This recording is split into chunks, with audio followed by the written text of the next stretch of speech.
오늘 우리에게 주시는 하나님의 말씀은 누가복음 21장 25절에서 38절까지 말씀입니다. 25절 이럴 성신에는 징조가 있겠고 땅에서는 민족들이 바다와 파도의 성난 소리로 인하여 혼란한 중에 공고하리라.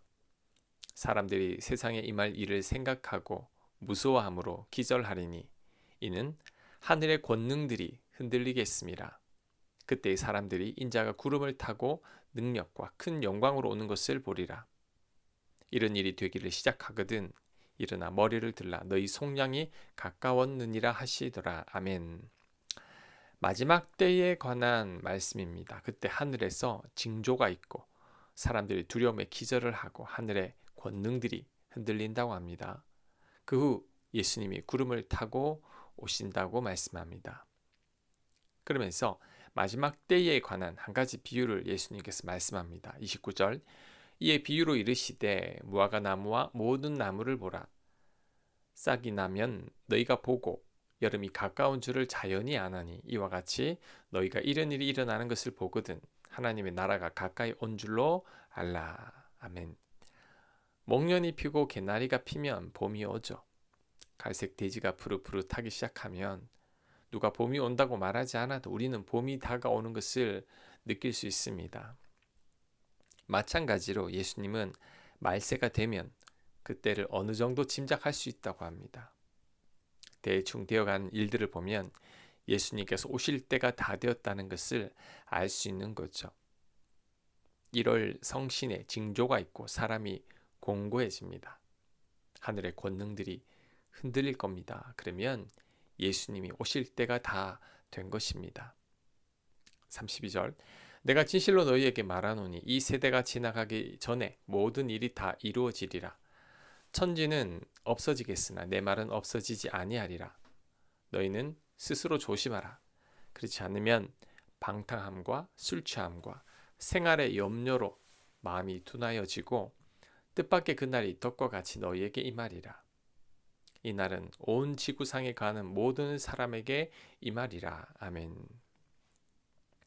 그런데 이 때를 못 알아차리는 자들이 있으니 조심하라고 말씀합니다. 누구냐면 방탕함과 술 취함과 생활의 염려로 마음이 둔하여진 자라고 합니다. 먼저 방탕함과 술 취함이라고 하니까 노아의 방주의 때가 생각납니다. 노아가 방주를 만들며 홍수를 대비할 때 사람들은 다 노아를 비웃었죠. 절대 홍수가 와서 멸망하지 않는다는 겁니다. 노아의 말을 무시하고 그들은 여전히 그냥 방탕 속에 살았죠. 누가복음 17장 27절은 그때를 이렇게 말합니다. 노아가 방주에 들어가던 날까지 사람들이 먹고 마시고 장가들고 시집 가더니 홍수가 나서 그들을 다 멸망시켰으며 노아가 방주에 들어가기 직전까지 사람들은 먹고 마시고 결혼하면서 즐기며 살았습니다. 그러니 때를 분간할 수 없는 거죠. 소돔과 고모라 성도 불로 심판당하기 직전까지 방탕과 술 취함과 음란함 속에서만 살았습니다. 그러니 하나님께서 보낸 천사도 알아보지 못하는 거죠. 롯의 결혼할 사위들은 롯이 같이 도망가자고 했지만 농담으로 여기며 말을 듣지 않았습니다. 그러다가 다 멸망하고 말았죠. 소돔에서 탈출한 롯은 천사의 도움으로 살아남았지만 그래도 소돔에서의 방탕함과 술 취하는 버릇을 고치지 못했죠. 그 후 동굴에 들어가서 살면서 여전히 술에 취해서 살았습니다. 그러니 성경에서도 사라지고 말았습니다. 삶에 대한 염려도 마찬가지입니다. 방탕만 술 취함만이 우리를 둔하게 만드는 게 아닙니다. 내 안에 염려가 가득하다면 우리 마음도 둔해집니다. 그러면 때를 분별하는 눈이 없어지죠. 내 안에 염려나 근심이 가득할 때는 차를 타고 지나다녀도 창 너머로 풍경들이 보이지 않습니다.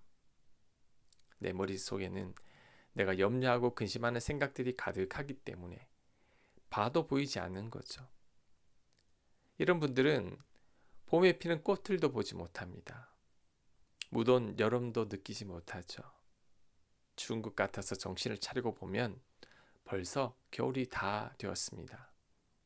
염려와 근심으로 인해 계절이 바뀌는 것도 몰랐던 거죠. 이런 분들이 어떻게 시대를 분별하겠습니까?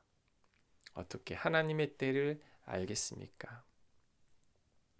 그런데 이렇게 하나님의 때를 분별하지 못하고 있을 때에 마지막 날이 덫과 같이 임한다고 합니다. 34절이죠. 그날이 덫과 같이 너희에게 임하리라. 전혀 생각지도 못한 순간에 심판의 때가 오게 된다는 거죠. 물론 우리 가운데는 하나님의 때가 우리 세대에 절대 오지 않는다고 말하는 분들도 있습니다.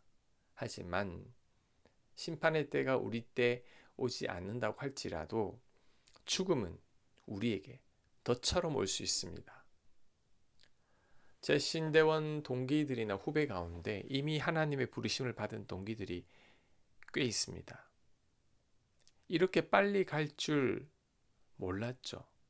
그런데 우리들도 이럴 수 있습니다. 하나님께서 우리를 언제 부르실지 모르죠. 그러니 우리는 늘 깨어 있어야 합니다.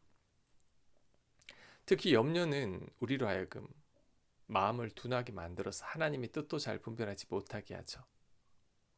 염려는 우리를 두렵고 불안하게 만들어서 잘못된 판단과 선택을 하게 합니다. 그러니 하나님의 때도 잘 분별하지 못하는 거죠. 그렇다면 우리가 염려나 방탕에 빠지지 않으려면 어떻게 해야 할까요? 마음이 둔하여지지 않고 하나님의 뜻을 잘 분별하려면 어떻게 해야 할까요? 36절에 그 답이 있습니다. 36절. 이러므로 너희는 장차 올 이 모든 일을 능히 피하고 인자 앞에 서도록 항상 기도하며 깨어 있으라 하시니라. 우리는 항상 기도하며 깨어 있어야 합니다. 그래야 때를 분간할 수 있고 염려나 불안에서도 벗어날 수 있습니다. 둔해진 우리의 마음도 예민해지죠. 불안했던 내 마음도 하나님의 평안을 찾게 됩니다. 그래서 바울은 염려하기보다 기도부터 하라고 했습니다. 빌립보서 4장 6절이죠. 아무것도 염려하지 말고 다만 모든 일에 기도와 간구로 너희 구할 것을 감사함으로 하나님께 아뢰라. 그리하면 모든 지각에 뛰어난 하나님의 평강이 그리스도 예수 안에서 너희 마음과 생각을 지키시리라. 아멘. 바울은 아무것도 염려하지 말고 감사함으로 하나님께 다 아뢰라고 했습니다. 그러면 하나님의 평강이 우리들의 마음과 생각을 지켜줄 것이라고 말씀했습니다. 우리는 항상 깨어서 기도해야 합니다. 기도를 멈추면 안 됩니다. 기도를 멈추면 나도 모르게 세상의 즐거움을 추구하게 되고 삶의 염려 가운데 빠지게 되어 내 마음도 무뎌지게 되죠. 모든 일에 앞서서 먼저 기도해야 합니다. 하나님의 평강이 우리를 차지할 때까지 기도해야 합니다. 그럴 때 방탕하지 아니하고 염려도 하지 않게 될 것입니다. 시대를 분별하고 하나님의 뜻도 분별할 수 있게 될 것입니다.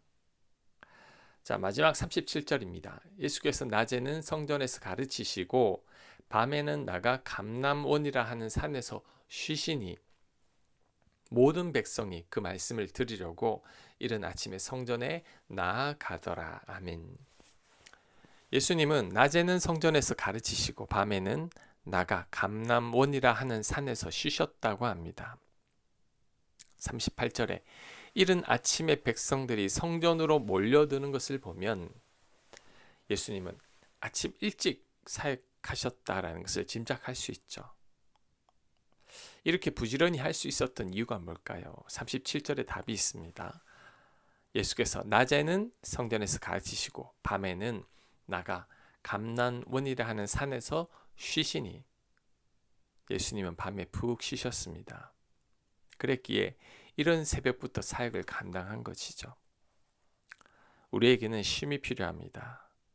그래야 낮에 열심히 일할 수 있죠. 하루를 살아가는 힘을 공급받게 됩니다. 낮에는 열심히 일하고 밤에는 푹 쉬어야 합니다. 낮에도 일하고 밤에도 일하면 안 됩니다. 능률이 오르지 않을 뿐더러 지치게 되죠. 늦게 자서 피곤한 가운데 하루를 또 시작하니까 몸과 마음이 지치는 거죠. 그래서 몸이 병들기 시작하는 것입니다. 쉴 때는 쉬어야 합니다. 그래야 마음의 여유도 생기고 몸도 지치지 않습니다. 시편 127편 1절에 이렇게 말합니다. 여호와께서 집을 세우지 아니하시면 세우는 자의 수고가 헛되며 여호와께서 성을 지키지 아니하시면 파수꾼의 깨어 있음이 헛되도다.